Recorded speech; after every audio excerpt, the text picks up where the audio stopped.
नमस्कार, मैं हूं आशीष त्रिपाठी आपके साथ और इस वक्त की बड़ी खबर से करेंगे बुलेटिन की शुरुआत। भोपाल से आ रही है बड़ी खबर। जीतू पटवारी के मुद्दे पर सदन में हंगामा। स्पीकर के खिलाफ नेता प्रतिपक्ष ने अविश्वास प्रस्ताव दिया और विपक्ष के सदस्य ने जमकर नारेबाजी की। आपको बता दें कि सदन में पक्ष और विपक्ष में नोकझोंक लगातार जारी है। सदन में लोगों के हित पर बात करने के बजाय हंगामा यहां लगातार चल रहा है। आपको बता दें कि विपक्ष के सदस्य नारेबाजी कर रहे हैं जीतू पटवारी के निलंबन को लेकर। आपको बता दें कि स्पीकर के खिलाफ नेता प्रतिपक्ष अविश्वास प्रस्ताव दे चुके हैं और अब इस पूरे मामले को लेकर हंगामा सदन में जारी है। भोपाल से इस वक्त की बड़ी खबर आपको बता दें, जीतू पटवारी के मुद्दे पर हंगामा जारी है और कितने समय तक जारी रहेगा कुछ कहा नहीं जा सकता। नेता प्रतिपक्ष ने अविश्वास प्रस्ताव दिया है और विपक्ष के सदस्यों ने जमकर नारेबाजी यहां पर की है। जीतू पटवारी के निलंबन को लेकर सदन में पक्ष और विपक्ष लगातार नोकझोंक कर रहे हैं।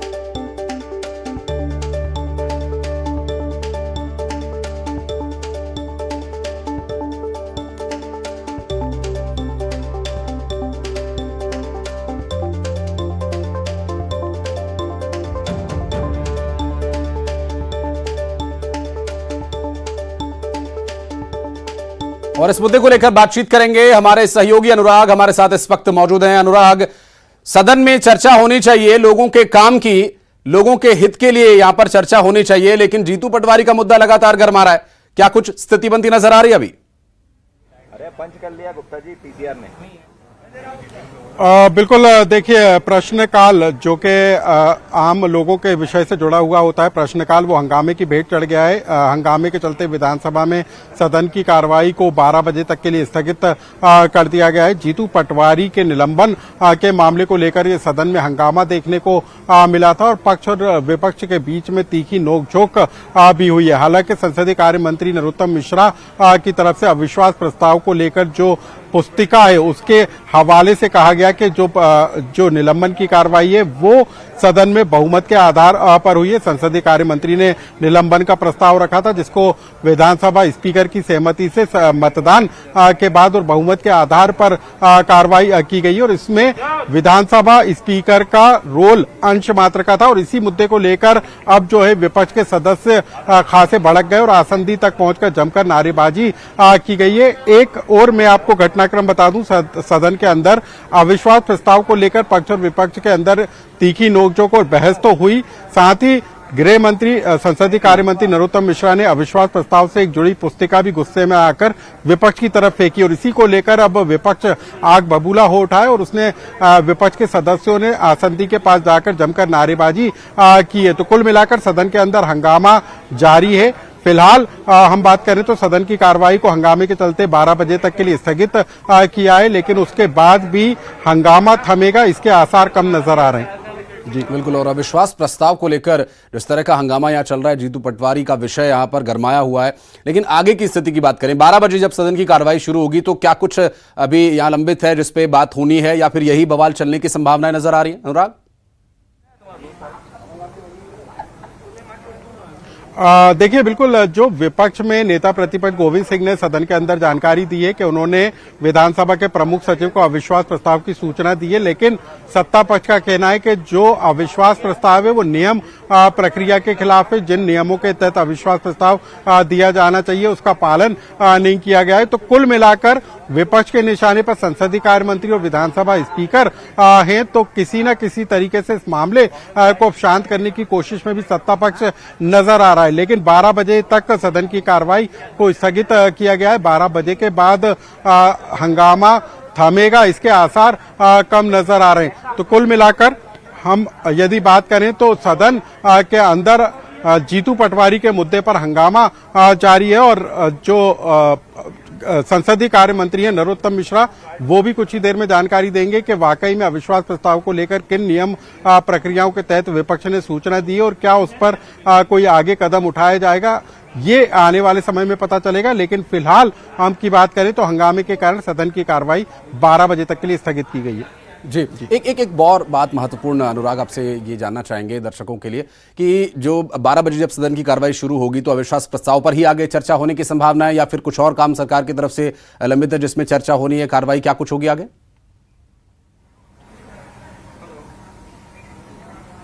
देखिए, विपक्ष की तरफ से भले ही सूचना अविश्वास प्रस्ताव को लेकर दी गई हो, लेकिन अविश्वास प्रस्ताव पर किसी तरह की चर्चा होगी इसके आसार कम नजर आ रहे हैं। लेकिन ये माना जा रहा है कि जो नजारा अभी सदन की कार्रवाई शुरू होते ही नजर आया था, उसके बाद जो है ये जरूर तय है कि सदन की कार्रवाई प्रभावित हो सकती है, यानी अपने तय समय सीमा से पहले विधानसभा की कार्रवाई को स्थगित किया जा सकता है, क्योंकि लगातार कोशिशों के बाद भी विपक्ष अब इस बात को लेकर अड़ा हुआ है कि अविश्वास प्रस्ताव की जो सूचना दी है उसके तहत स्पीकर को पद मुक्त किया जाना चाहिए। तो कुल मिलाकर विधानसभा स्पीकर के पद को लेकर अब पक्ष और विपक्ष आमने सामने, लेकिन इसको लेकर क्या आगे नजर आता है विधानसभा के अंदर, इसके लिए अभी थोड़ा और इंतजार करना होगा। जी, बहुत शुक्रिया अनुराग आपका इस पूरे मामले पर जानकारी देने के लिए। और बढ़ेंगे आगे, आपको बता दें कांकेर से आ रही है एक बड़ी खबर। कांकेर से बड़ी खबर, नक्सलियों ने सड़क निर्माण में लगी गाड़ियों में आग लगा दी। आपको बता दें कि पोकलेन, ट्रैक्टर, अजाक्स मशीन में यहां पर आग लगाई गई है। और हेडरी थाना आलेंगा इलाके की यह घटना, छत्तीसगढ़ महाराष्ट्र सीमावर्ती क्षेत्र का यह पूरा मामला है। आपको बता दें आलेंगा परसाल गोंडी मार्ग पर एक पुल का निर्माण कार्य किया जा रहा है, जहां पर जो निर्माण कार्यों में मशीनें लगी हुई थी, मसलन पोकलेन मशीनें हो, जेसीबी मशीन हो या अन्य जो गाड़ियां वहां पर मौजूद थी, नक्सलियों ने इनमें आग लगा दी। कुछ तस्वीरें भी हम आपको दिखा रहे हैं। इस आगजनी की घटना के बाद क्या स्थिति उन गाड़ियों की है, आप देख सकते हैं तस्वीरों में। एक्सक्लूसिवली आपको हम सबसे पहले ये तस्वीरें दिखा रहे हैं और ये जो तस्वीर है काफी कुछ बयां कर रही है। विकास कार्य में ये मशीनें लगी हुई हैं। एक पुल का निर्माण कार्य यहां पर चल रहा था, जिसमें ट्रैक्टर, अजाक्स मशीन में आग लगाई गई, पोकलेन मशीन में आग लगाई गई। और हेडरी थाना आलेंगा इलाके की यह घटना है। छत्तीसगढ़ महाराष्ट्र का यह सीमावर्ती क्षेत्र है और यहां पर आगजनी की यह घटना चिंता का विषय है। पुल का निर्माण कार्य आम लोगों के कनेक्टिविटी के लिए किया जा रहा है, जबकि इस नक्सली घटना से कुछ समय के लिए ये जो पूरा निर्माण कार्य है प्रभावित जरूर होगा।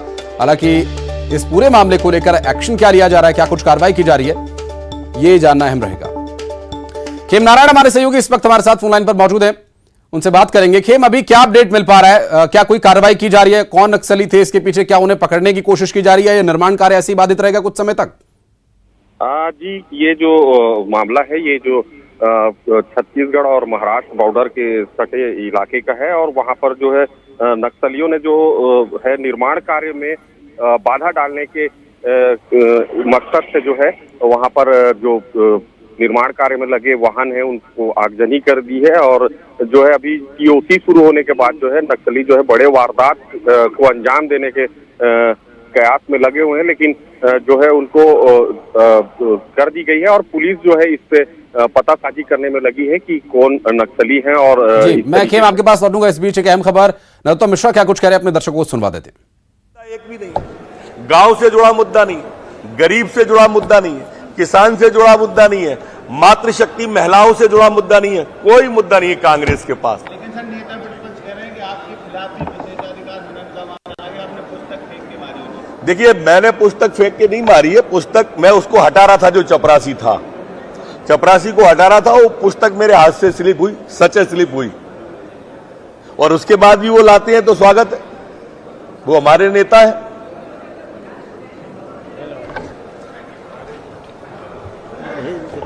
संभाल के रखा। तो जीतू पटवारी के मुद्दे पर सदन में जो हंगामा चला और जो पुस्तक फेंके जाने की बात, उस घटना का जो जिक्र हुआ, उस पर नरोत्तम मिश्रा स्पष्टीकरण दे रहे हैं। उनका यह कहना कि कोई पुस्तक फेंकने का उनका इरादा नहीं था, जो कर्मचारी उनके आगे थे उन्हें हटाने का एक प्रयास वो कर रहे थे और उसी दौरान पुस्तक उनके हाथ से छूट गई।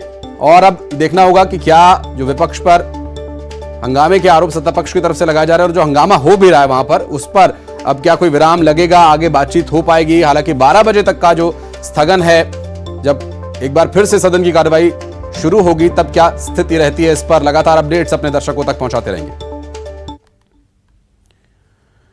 और बढ़ते हैं आगे, बलौदाबाजार से एक बड़ी खबर आपको बता दें। आग बुझाने के दौरान गैस सिलेंडर में ब्लास्ट हो गया। दरअसल सिलेंडर ब्लास्ट में फायर कर्मचारी के घायल होने का भी मामला सामने आया और फायर कर्मचारी को अस्पताल में भर्ती कराया गया है। आपको बता दें कि गार्डन चौक पर एक होटल में आग लग गई थी, जिस दौरान यहां पर फायर टेंडर्स पहुंचे आग बुझाने के लिए। आग बुझाने के दौरान सिलेंडर में ब्लास्ट हो गया। एक और घटना यहां पर हुई और सिलेंडर ब्लास्ट की वजह से जो फायर टेंडर था, एक कर्मचारी, वो घायल यहां पर हो गया, जिसे हॉस्पिटल में एडमिट कराया गया ट्रीटमेंट के लिए। फिलहाल आपको बता दें कि आग लगने का क्या प्रमुख कारण रहा, इसके बारे में अभी तक जानकारी नहीं मिल पाई है। हालांकि आग बुझाने की जो कार्रवाई है वो बहुत त्वरित की गई और इसके बाद आग पर काबू लगभग पा लिया गया और सिलेंडर ब्लास्ट की वजह से यह हादसा कुछ और बड़ा हो गया। कर्मचारी की चोट आई, उसे हॉस्पिटल में एडमिट करवाया गया।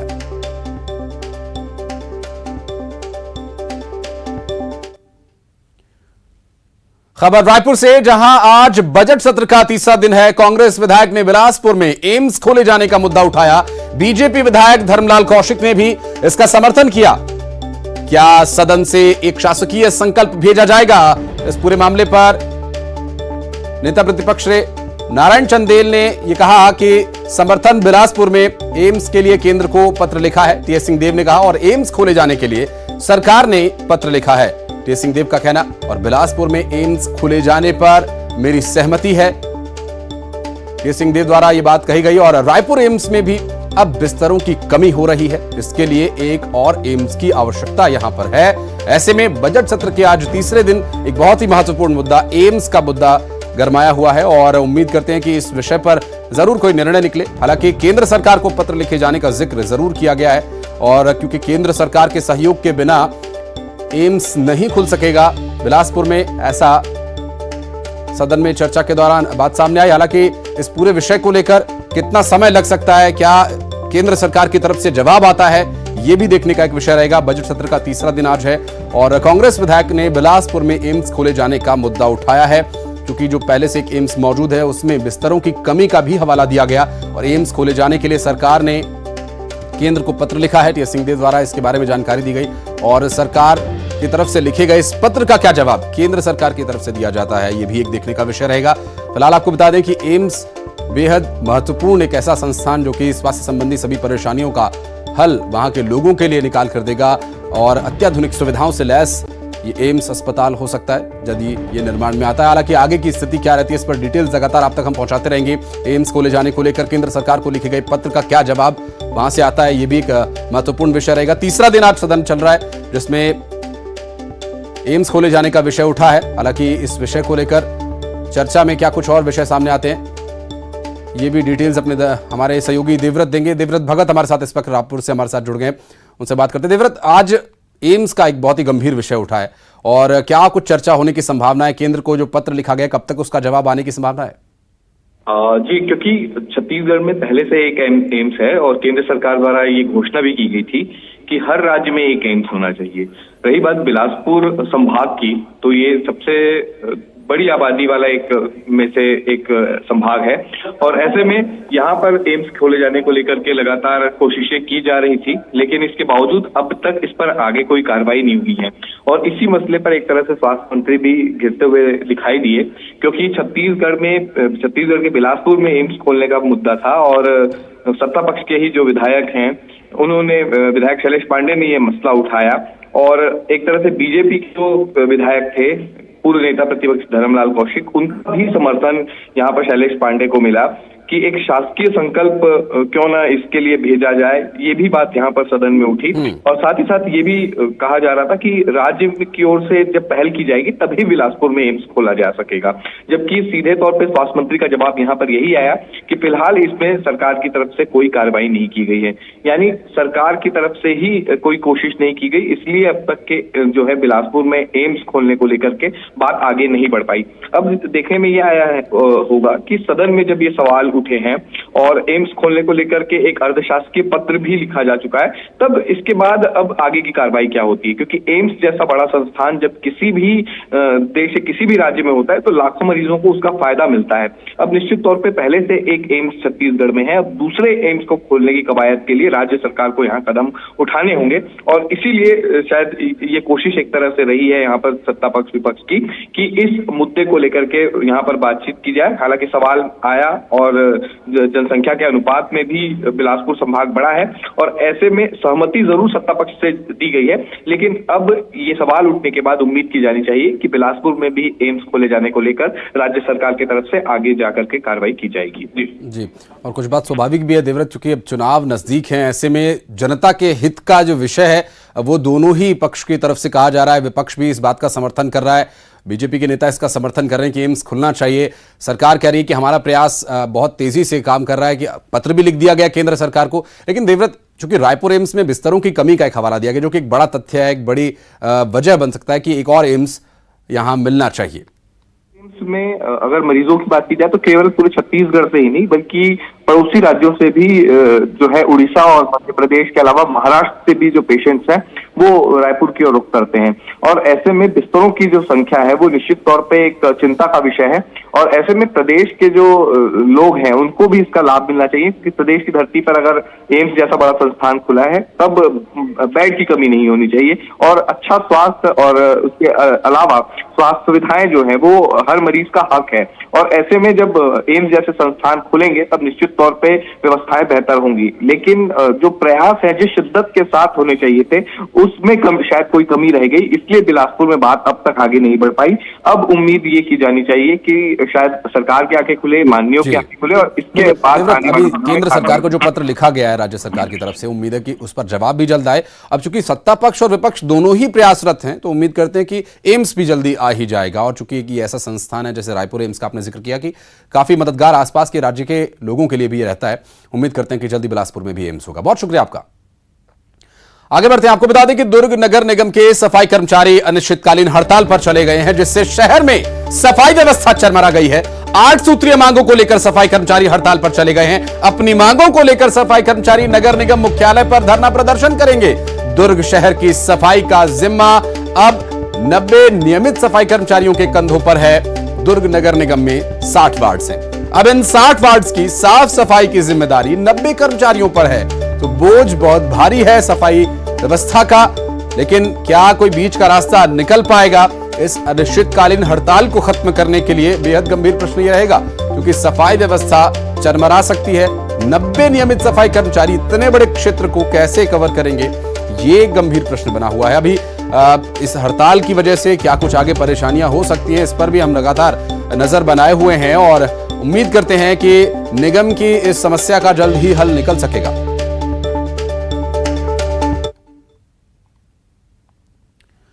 और चुनावी साल में कर्मचारियों ने अपनी मांगों को लेकर सरकार के खिलाफ मोर्चा खोल दिया है। 18 सूत्रीय मांगों को लेकर कर्मचारी संघ आज रायपुर में बड़ा प्रदर्शन करने जा रहा है। धरना स्थल तूता से कर्मचारियों का जत्था अपनी मांगों को लेकर विधानसभा का घेराव करने निकलेगा। ओपीएस लागू करने, केंद्र के समान डीए देने, 7वें वेतनमान के तहत एचआरए और शिक्षा और स्वास्थ्य विभाग में प्रमोशन की मांग को लेकर कर्मचारी संगठनों का आज राजधानी में हल्ला बोल है। और इस हल्ला बोल पर लगातार अपडेट्स हम अब तक पहुंचाते रहेंगे। रायपुर में कर्मचारियों का आज बड़ा प्रदर्शन होना है। दरअसल अपनी अपनी मांगों को लेकर यह प्रदर्शन किया जा रहा है। 18 सूत्रीय ये मांगे हैं, उन पर भी हम चर्चा करेंगे। नया रायपुर में तूता में धरना दिया जाएगा और ये धरना प्रदर्शन कितना प्रभाव डाल पाता है सरकार पर, क्योंकि चुनावी साल है, ऐसे में कर्मचारियों के पास एक मौका है और ये कितना प्रभाव डाल पाएगा देखने वाला विषय होगा। 7वें वेतनमान के तहत एचआरए दिए जाने की भी मांग कर्मचारियों की है और इसके साथ साथ कुल 18 ऐसी मांगे हैं जिसमें वो ये सरकार की तरफ से आश्वासन चाहते हैं।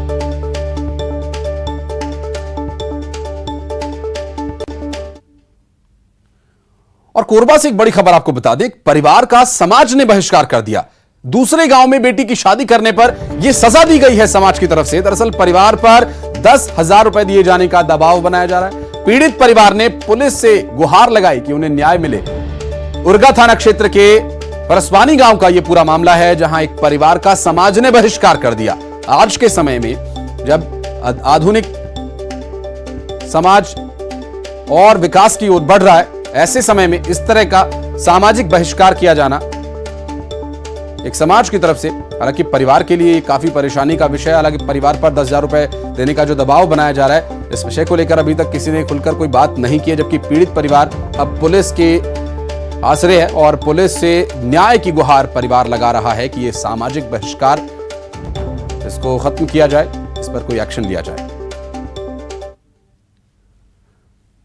और सतना में रेलवे स्टेशन पर एक महिला ने जब उसकी जान पर बनाई, दरअसल ट्रेन के नीचे उतरने के चक्कर में, इंटरसिटी ट्रेन के नीचे वो आ गई और अपनी जान बचाने की गुहार लगाई। आसपास मौजूद लोगों ने मदद भी की और महिला की किस्मत अच्छी रही कि लोगों ने तुरंत ही उसे ट्रेन को रुकवाकर बाहर निकाल लिया। और आपको बता दें कि जानकारी यह भी मिल रही है कि महिला सतना से हैदराबाद जाना चाहती थी, लेकिन वो रीवा जबलपुर इंटरसिटी ट्रेन में सवार हो गई। जैसे ही ट्रेन चली, उसे इस बात की जानकारी मिली कि वो गलत ट्रेन में चढ़ गई है। उसने नीचे उतरने का प्रयास किया और इस अफरा तफरी में संतुलन बिगड़ा और वो प्लेटफॉर्म और ट्रेन के बीच आकर नीचे गिर गई। इस दौरान ट्रेन के नीचे जब महिला आई तो आसपास मौजूद लोगों ने ट्रेन को रुकवाया और महिला के रेस्क्यू के लिए सबसे पहले स्थानीय जो लोग वहाँ मौजूद थे, जो सवारियाँ थी, जो लोग वहाँ पैसेंजर्स आ रहे थे, उन्होंने उसे बाहर निकाला और चलती ट्रेन के नीचे आई महिला की किस्मत कहिए कि बुलंद थी कि उसकी जान बच गई। हालांकि हाथ में और शरीर में कुछ हल्की फुल्की चोट जरूर उसे आई है। तस्वीरें आपको हम दिखा रहे हैं, ये रेलवे स्टेशन पर जब लोग उसे बाहर निकाल रहे थे उस दौरान की तस्वीर। और एक और बड़ी खबर आपको बता दें, ग्वालियर से आ रही है बड़ी खबर, जहां पर आरपीएफ ने सेना के जवान को चलती ट्रेन में चढ़ाया और दरअसल माफ कीजिएगा, इस दौरान जब बीएसएफ का जवान वहां गिर गया था तब वहां मौजूद आरपीएफ के जवानों ने उसकी जान बचाई। बीएसएफ जवान सुनील नारायण ट्रेन में चढ़ने के दौरान गिर गए थे और चलती ट्रेन और प्लेटफॉर्म के बीच में बीएसएफ का जवान फंस गया था और आरपीएफ ने चेन पुलिंग कर बीएसएफ के जवान को वहां से रेस्क्यू कर बाहर निकाला। रेलवे स्टेशन के प्लेटफॉर्म नंबर 1 पर यह घटना हुई। दिल्ली से झांसी की ओर ये एक्सप्रेस ट्रेन जा रही थी। मंगला एक्सप्रेस ट्रेन नाम बताया जा रहा है इस ट्रेन का। और दो ऐसे मामले, ट्रेन में चढ़ने की जल्दबाजी कहिए या कुछ लापरवाही कहिए, इस दौरान दो ऐसे हादसे हम बैक टू बैक आपको दिखा रहे हैं। तो सभी दर्शकों से अनुरोध है कि रेलवे प्लेटफॉर्म्स पर या कहीं भी यातायात के किसी भी साधन का इस्तेमाल करते हुए कृपया सावधानी बरतें, आपकी जान पर बन सकती है।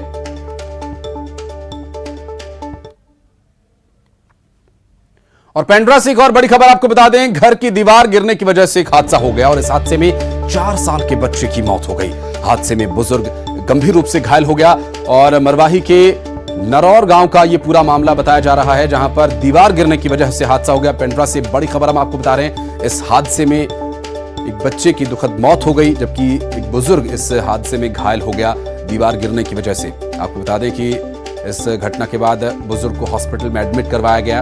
गंभीर रूप से घायल बुजुर्ग को, जो कि मरवाही के नरौर गांव का रहने वाला है, और दीवार गिरने की वजह से यह हादसा हुआ। हालांकि दीवार कैसे गिरी, क्या कोई निर्माण कार्य चल रहा था, इसके बारे में डिटेल्स आप तक आगे पहुंचाएंगे। फिलहाल आपको बता दें कि घर की दीवार गिरने की वजह से यह हादसा हुआ, जिसमें एक बच्चे की मौत हो गई। 4 साल का महज ये बच्चा था और एक बुजुर्ग को गंभीर रूप से चोट आई है, जिसे हॉस्पिटल में एडमिट करवाया गया है ट्रीटमेंट के लिए। और घर की दीवार गिरने की वजह से यह हादसा हुआ। पेंड्रा से इस वक्त की बड़ी खबर आपको बता रहे हैं, इस हादसे में एक 4 साल के मासूम बच्चे की जान चली गई, जो कि बेहद दुखद मामला है। और हादसे में उसी घर के एक बुजुर्ग को भी चोट आई है। मरवाही के नरौरा गांव का ये बुजुर्ग रहने वाला है, जहां यह हादसा हुआ। घर की दीवार गिरने की वजह से हादसा हुआ। हालांकि दीवार किस वजह से गिरी है अभी तक स्पष्ट नहीं हो पाया है और जिला चिकित्सालय में उसे एडमिट करवाया गया। पेंड्रा से इस वक्त की बड़ी खबर।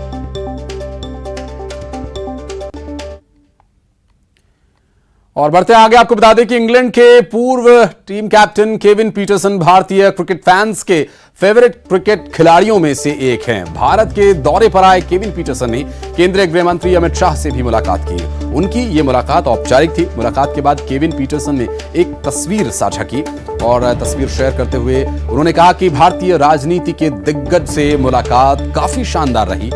वो काफी प्रेरक व्यक्ति हैं, साथ ही दयालु भी। तो ये तस्वीर जो है काफी दिलचस्प है और एक क्रिकेट खिलाड़ी विदेश का, जो कि इंग्लैंड टीम का खिलाड़ी है, कैप्टन रह चुका है और भारत के दौरे पर आया केविन पीटरसन की अमित शाह से मुलाकात की दिलचस्प तस्वीर आपको दिखा रहे हैं। और इंदौर से खबर, इंदौर में बॉर्डर गावस्कर ट्रॉफी का तीसरा टेस्ट मैच खेलने आए भारतीय टीम के कप्तान रोहित शर्मा इंदौर के डांसिंग कॉप रंजीत के दीवाने हो गए हैं। इस दौरान रोहित शर्मा ने रंजीत से ट्रैफिक कंट्रोल करने का तरीका दिखाने के लिए कहा।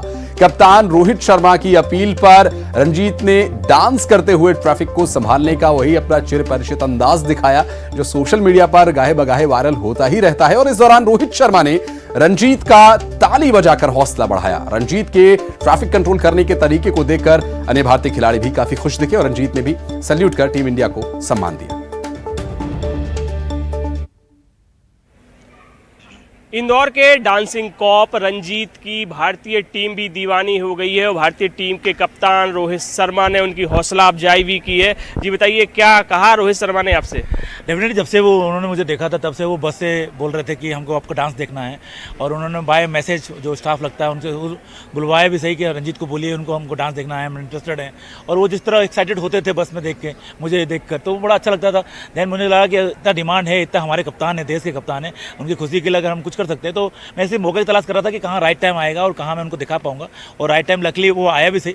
जब मैंने वो डांस परफॉर्मेंस जो भी मैं करता हूँ, ट्रॉफी कंट्रोल करता हूँ, और जब उन्होंने देखा तो बस से खड़े होकर क्लैपिंग किया उन्होंने, इवन विराट कोहली ने किया, इवन जडेजा जी ने किया, तो अच्छा लगा। सारे खिलाड़ी अप्रिशिएट करते हैं। हम जैसे लोगों को यही चाहिए होता है कि पब्लिक अगर अच्छा कोई काम कर रहा है और उसको अगर इतने बड़े खिलाड़ी हैं, देश के इसका कप्तान है, खड़े होकर सम्मानित करते हैं तो अच्छा लगता है और अच्छी फीलिंग है। हमारे इंदौर में मैच हो रहे हैं, इंदौर में मैच होना बहुत ज़रूरी है, तब वर्ल्ड वाइज लोग यहाँ आएंगे। अभी मैंने देखा है कि ऑस्ट्रेलिया के बहुत सारे फैन, जिससे पहले कई मैच में इतने फॉरेन टूरिस्ट नहीं आए, मगर अभी बहुत सारे आने शुरू हो गए, तो हमारे शहर के लिए अच्छी बात है। तो काफी दिलचस्प अंदाज है इस डांसिंग कॉप का, तो क्रिकेट फैंस भी अब इसे एंजॉय कर रहे हैं। वक्त एक छोटे से ब्रेक का, ब्रेक के बाद भी खबरें जारी रहेंगी।